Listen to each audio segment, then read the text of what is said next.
सरकारी solution channel के माध्यम से भारत सरकार की एक ऐसी योजना के विषय में चर्चा करेंगे। मित्रों, यह वीडियो उन माँ बाप के बच्चों से जुड़ा हुआ है जो अपनी हालत की वजह से खानगी शालाओं में दाखिला नहीं ले पाते हैं, पर अभी ऐसे बच्चे भी प्राइवेट स्कूलों में जहां अमीरों के बच्चे अच्छी शिक्षा के लिए पैसा पे करते हैं, लेकिन आरटीए अधिनियम 2009 के तहत दुर्बल, गरीब और सुविधाग्रस्त जिन्हें शिक्षा की आवश्यकता होती है, ऐसे बच्चों को प्राइवेट स्कूलों में फ्री में पढ़ाया जाएगा। मित्रों, इस वीडियो में इन टॉपिक के ऊपर यहाँ पर बात करेंगे। मित्रों, आरटीए 2000 अधिनियम के महत्व और दूसरा आरटीए अधिनियम के द्वारा स्कूल में एडमिशन करवाने की क्या क्या प्रोसेस होती है। तीसरा, आरटीए एडमिशन के लिए कौन कौन से दस्तावेज की आवश्यकता होती है। चौथा, आरटीए के तहत मेरिट कैसे निकाला जाता है और किस बच्चे को पहले एडमिशन दिया जाता है। सबसे पहले यहाँ पर बात करेंगे आरटीए अधिनियम 2009 क्या है। मित्रों, आरटीए का फुल फॉर्म होता है राइट टू एजुकेशन, यानी कि शिक्षा का अधिकार। निःशुल्क और अनिवार्य बाल शिक्षा का अधिकार अधिनियम 2009, इस अधिनियम को 26 अगस्त 2009 को जारी किया गया था। 10 अप्रैल 2010 को पूरे भारतवर्ष में लागू किया गया था। इस अधिनियम के तहत 6 वर्ष से लेकर 14 वर्ष के आयु के बच्चों को प्राइवेट स्कूलों में फ्री में एडमिशन करवाया जाता है।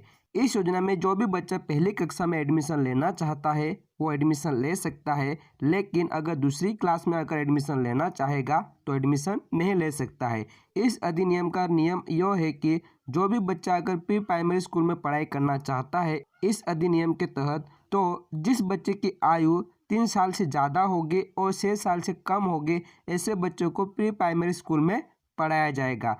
और जिस बच्चे की आयु 6 साल से ज़्यादा होगी और 7 साल से कम होगी, ऐसे बच्चों को पहली कक्षा में एडमिशन दिलाया जाएगा। अगर कोई भी बच्चा इस योजना के माध्यम से पढ़ाई करना चाहता है तो उन्हें पहली कक्षा से एडमिशन लेना होगा, तो उस बच्चे को पहली कक्षा से लेकर 8वीं कक्षा तक संपूर्ण खर्च भारत सरकार पे करती है।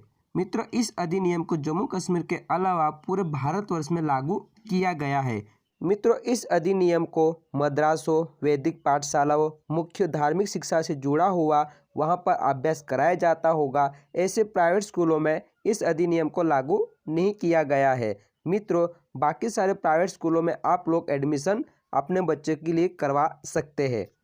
अभी यहाँ पर बात करेंगे आरटीए के तहत एडमिशन करने की क्या क्या प्रोसेस होती है।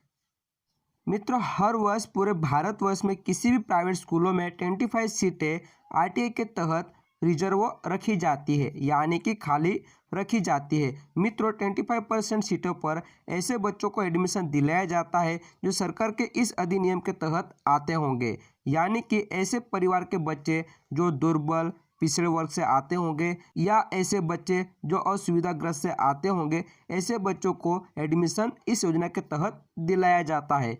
मित्रों, एक सर्वे के अनुसार आप लोग को यहाँ पर हम बताना चाहते हैं। मित्रों, हर साल पूरे भारतवर्ष में 1.5 करोड़ सीटें रिजर्व रखी जाती है, लेकिन बच्चे के माँ बाप को या बच्चे के परिवार के लोगों को इस अधिनियम के बारे में पता नहीं होता है, इसलिए हर वर्ष 1.5 करोड़ सीटों में से सिर्फ 70% सीटें खाली रह जाती है और सिर्फ 30% सीटों पर ही जगह एडमिशन हो पाता है। तो मित्रों, अगर आप लोग भी अपने बच्चों को या अपने आसपास रहने वाले ऐसे गरीब, दुर्बल या असुविधाग्रस्त बच्चे को अगर आप लोग इस अधिनियम के तहत एडमिशन करवाना चाहते होंगे तो मित्रों, आप लोग कृपया करके उनको बताइए या अपने बच्चे के लिए इस अधिनियम के तहत एडमिशन करवा सकते हैं, ताकि अपना बच्चा या ऐसे बच्चे ऐसे प्राइवेट स्कूलों में एडमिशन कर पाए जहां पर इंग्लिश सिखाया जाता हो, अच्छा एजुकेशन दिलाया जाता हो, तो उनका भविष्य अच्छा हो सकता है। मित्रों, अभी हम बात करेंगे आरटीए के तहत एडमिशन करवाने के लिए कौन से डॉक्यूमेंट की आवश्यकता पड़ती है। मित्रों, सबसे पहले रेसिडेंशियल प्रूफ के लिए आधार कार्ड नहीं होगा तो वोटिंग कार्ड नहीं होगा तो राशन कार्ड नहीं होगा तो बिजली का बिल नहीं होगा तो ड्राइविंग लाइसेंस, या ड्राइविंग लाइसेंस नहीं होगा तो निवास प्रमाण पत्र, इनमें से कोई भी एक डॉक्यूमेंट चल जाएगा। उसके बाद बच्चों की उम्र से जुड़ा हुआ डॉक्यूमेंट, बच्चे का जन्म प्रमाण पत्र नहीं होगा तो आधार कार्ड नहीं बनवाया होगा तो हॉस्पिटल या नर्स के द्वारा दिया गया स्लिप इस्तेमाल कर सकते हैं।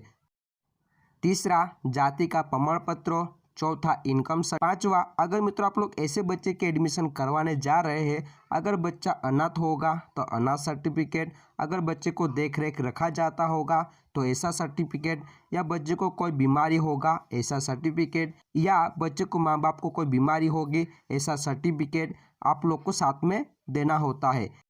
मित्रों, ऑनलाइन आवेदन देने के बाद इस कैटेगरी के माध्यम से या इस मेरिट के माध्यम से बच्चों को पहले एडमिशन दिया जाता है। जो बच्चा अनाथ होगा उनको सबसे पहले प्रायोरिटी दिया जाता है। उसके बाद जिस बच्चे को देख रेख रखा जाता है या बाल गृह में रहता है ऐसे बच्चों को दिया जाता है। उसके बाद बच्चा बाल मजदूर होगा या स्थानांतरित मजदूर का माँ बाप का बच्चा होगा, ऐसे बच्चों को पहले एडमिशन दिया जाता है। उसके बाद बच्चा मंद बुद्धि होगा या शारीरिक रूप से विकलांग होगा या दिव्यांग होगा, ऐसे बच्चों को एडमिशन दिया जाएगा। उसके बाद ART थेरेपी जो बच्चा लेता होगा या ART थेरेपी का सारवार लेता होगा, ऐसे बच्चों को एडमिशन दिया जाएगा। उसके बाद ऑन ड्यूटी शहीद हुए जवानों को बच्चों को एडमिशन दिया जाएगा। उसके बाद जिस माँ बाप का बच्चा एक ही होगा और वो बच्चा भी लड़की होनी चाहिए, ऐसी लड़की को एडमिशन दिया जाएगा। जो बच्चा आंगनवाड़ी स्कूल में पढ़ाई की होगी ऐसे बच्चों को दिया जाएगा। उसके बाद 0 से लेकर 20 BPL कैटेगरी स्कोर होगा, ऐसे बच्चों को एडमिशन दिया जाएगा। उसके बाद ST और SC कैटेगरी के बच्चे को एडमिशन दिया जाएगा। उसके बाद सामाजिक और शैक्षणिक से पछात होंगे ऐसे बच्चों को दिया जाएगा, या दुर्बल या असुविधाग्रस्त होंगे ऐसे बच्चों को एडमिशन दिया जाता है। उसके बाद जनरल कैटेगरी और बिन अनामत के बच्चे होंगे ऐसे लोगों को एडमिशन दिया जाता है। मित्रों, इस अधिनियम के तहत प्राइवेट स्कूलों में फ्री में एडमिशन पाने के लिए हमारी वार्षिक आवक गांव के मुताबिक 1,20,000 होनी चाहिए और शहरी विस्तार के मुताबिक 1,25,000 होनी चाहिए। मित्रों, आप लोग आपके बच्चे के लिए जिस प्राइवेट स्कूल में एडमिशन लेने जा रहे हैं, ऊपर दिए गए कैटेगरी में अगर कोई बच्चा एडमिशन नहीं ले रहा होगा तो आपको सबसे पहले प्रायोरिटी दी जाएगी। अगर आप जहां पर एडमिशन ले रहे हैं, अगर ऊपर दी गई कैटेगरी के बच्चे अगर होंगे तो आपके बच्चों को एडमिशन बाद में दिया जाएगा। यानी कि यहाँ पर तय किया जाता है जिस भी आप लोग प्राइवेट स्कूल में एडमिशन लेने जा रहे हैं, उस प्राइवेट स्कूल में आपके ऊपर की कैटेगरी के बच्चे नहीं होंगे तो आपके कैटेगरी के बच्चे को पहले एडमिशन दिया जाएगा। अधिक जानकारी के लिए मित्रों आप लोग हमें कमेंट कर सकते हैं, या तो आप लोग हमें इंस्टाग्राम या टेलीग्राम चैनल पर ज्वाइन कर सकते हैं। उम्मीद करता हूँ फ्रेंड आप लोग को हमारे बताए हुए इन्फॉर्मेशन पसंद आई होगी। इस वीडियो को लाइक करेगा, शेयर करेगा अपने मित्रों के साथ। मन में कोई सवाल या कॉन्फ्यूजन होगा आप हमें कमेंट करके पूछ सकते हैं। अपने भाई को सपोर्ट करने के लिए इस चैनल को जरूर सब्सक्राइब करें। सब्सक्राइब करने के बाद नोटिफिकेशन बेल को भी जरूर दबा दीजिए ताकि हमारी ओर से आने वाली नोटिफिकेशन, नई वीडियो, नए कंटेंट आप तक पहले पहुंच पाए। तब तक के लिए मित्रों जय हिंद, वंदे मातरम, जय भारत के साथ अगले वीडियो में मिलते हैं।